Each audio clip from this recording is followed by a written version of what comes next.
I'm Renuka Bajpai, and today we're with Yandy Smith. Hi. We're doing a Get Ready With Me, and we're behind the scenes. They just filmed Indie Bosses. So, Yandy, can you tell me a little bit, what is Indie Bosses? For sure. So I actually was booked out in Indianapolis a few months ago. And first of all, I absolutely love the culture. I love the people here. It's such a community-based town where everyone kind of intermingles. Brothers, sisters, cousins, they all work together. And there was a really interesting kind of corporation of bosses that are in healthcare that I met, and they had some really amazing personalities, and they also have branched off businesses in hair care and health and wellness and spa and cove. So I was like, this is a really good mix of people with great personalities, big personalities. This is the making of a great reality TV show. And one thing that I've realized in producing and being behind the scenes on my show, Love and Hip Hop, people love new stars. They love finding who's new and where the new hot city is. And I definitely think Indiana is the new hot city. Why do you think Naptown is a new hot city? Because y'all just the vibe. You guys are trendsetters, and there's just such an amazing vibe when you come in. Like I said a second ago, they understand the culture, and it's such a great community here where there's so much collaboration over competition. There's, I came, like, again, I was booked for a corporate event, and before I knew it, I was at the restaurant that the brother owned, then I was at the club that the best friend owned, then we went to the after spot that the other cousin owned. And everyone was following me through all the same places, and they just had a bunch of businesses. So I loved it, and I felt like it's a great city to bring a show to. It is a great city. It's all about the connections. Yeah. What really sparks Indianapolis, it's not a big city, but it's not a small city. And it's not a city where, it's like, oh, there's nothing to do here, because like you say, people here are ambitious, and people really want to do stuff here. And you are getting ready for, this whole stir. What is the event going to entail? Are you going to be promoting something at this event? So Yell for the Culture is a community-based festival where we have vendors and small businesses come out, and it's really about building economic power, giving these small businesses visibility within their own community. They can make money, and then also so that they can share resources and talk and really build economic strength together.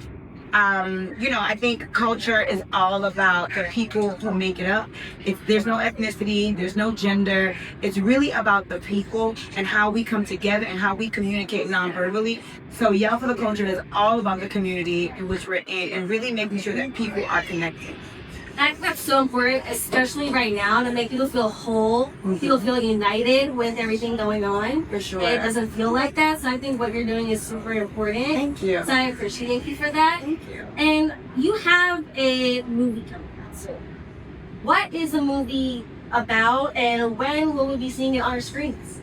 Yeah, so I have a movie that just came out. It's called The Deli Getaway, and it's on BET. You can stream it on BET Plus right now. And I have another one that's coming out. I can't announce what network yet because it hasn't. They haven't put it up yet. However, it will be out really, really soon. And our drinks are here. You can come bring the drink. Off camera. No, you can. You can come bring it. Thank you. Thank you so much. Thank you so much. Where you at here? Right. So this one is all about, in Atlanta, there was a really big cheating scandal at a high school. Oh, a high school. At a high school where the teachers and the principal were helping the students cheat on a test. Or a statewide test. Somehow, and this is a true story, that when the test scores are high, then the paychecks are higher, the school gets more funding. Right. So what happens is, I am this teacher that actually falls in love with a gentleman that happens to be very connected to the principal of my school. However, he didn't know that I worked at the school, and I didn't know that the person he was connected to was very important at the school. So the relationship becomes a very big thing when the feds get involved.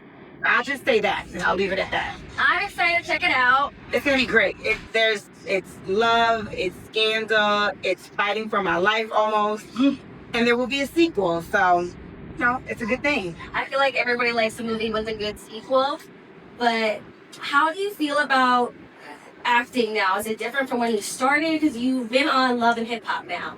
And you said you always need a new member. You always want to see new talent. So what sparks you about new talent right now? Whether it's coming from Gen Z or it's coming from someone that's hasn't acted before. Well, here's the thing. Reality TV is not really acting. It's real. However, I do feel like it's situational, where there are situations that we're in that in my normal, regular day life, when I be sitting across the table from someone that I don't particularly feature too much, no. When I invite someone to my function that I don't like, no. However, in reality TV, guess who shows up? Your arch enemy. Right. You know, guess who's performing right before you? Your arch enemy. Guess whose booth is right next to yours if you're at Yelp for the Culture? Your arch enemy. So that's one of the things about reality TV, and really being able to take moments and just kind of make them your own. But I think the key is also bringing in new, fresh energy that understand how to make moments their own. People love to see people that they connect with. They love to see people that they can relate to. So I think new, fresh energy is important because we are always evolving. There are always personalities that are coming up, whether you're Gen X, Gen Z. We need to make sure that we're relevant with the times and with the people. I agree with that. So my last question is, what is one thing you should not assume about yourself? Or one thing that you think that people should assume about yourself? What is one thing that you should not assume about yourself? One thing that you should not assume about yourself is, I was just talking to a young lady before you walked in, and she was saying how she couldn't believe that she won this ambassadorship with Yale. And I said, why? And she said, because sometimes I just feel undeserving. And I said, a lot of us suffer with imposter syndrome, where you don't think you deserve, where you don't think you should take up space, where you don't think you belong. And I don't believe that anything happens by coincidence. I don't believe that anything happens by chance. So you are right where you're supposed to be. And if you are able to seize that moment and take it and win, you were deserving of the award. So I think that one thing we tell ourselves is that we don't deserve to be in spaces. We don't deserve to have a seat at the table. When really, you were supposed to nail that last leg and build the table. You're supposed to extend the table and put stuff out there for other people.